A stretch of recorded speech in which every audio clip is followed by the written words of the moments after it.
Whenever something is built, there's almost always a cost to the natural world. Lost green spaces or trees and hedges cut down. With the UK's wildlife in devastating decline, a law was passed to force developers in England to improve habitats, either on the building site itself or as close to it as possible. Because it provides buffer habitat. Called Biodiversity Net Gain, or BNG, it could see more schemes like this one, intensively farmed fields bought up to be turned into wildlife-rich havens. Schemes that bring land back to life, like these wetlands. These rules were due to come into force in November, but the BBC understands they now won't be introduced until next year at the earliest. There's been a lot of time and a lot of preparation.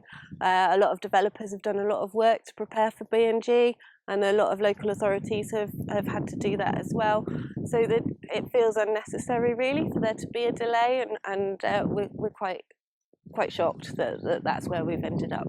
We need the government to take action and to invest in making sure that we deliver on those targets and those commitments. We've had weeks of political uncertainty, from water pollution to net zero, and this is another signal to those who are trying to get a grip on the biodiversity crisis here in the UK. Whether it's conservationists or developers, they need some certainty. Plotting out space for wildlife like this in the planning process will come down to local councils. But they say they haven't been given the resources to make it happen.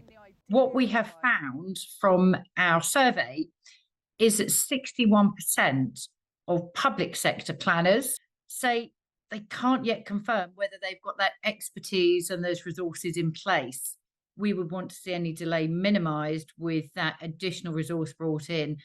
What about the home builders themselves? Most seem keen to make it work, but they say the delay and a lack of guidance has left them in limbo. Everybody wants to see BNG happen, everybody wants to see it made a success. What we're really talking about, and we're all talking about, is the government publishing the guidance to help that transition be as smooth as possible. Even in the most urban of developments, green areas can be designed in as a refuge for living things.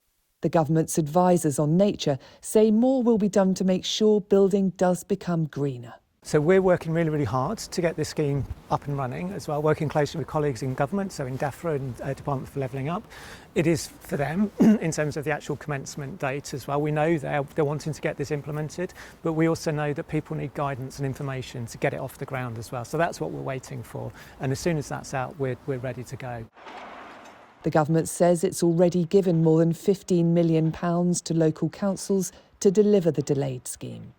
Told the BBC it's still fully committed to Biodiversity Net Gain, and details on final implementation would be set out soon.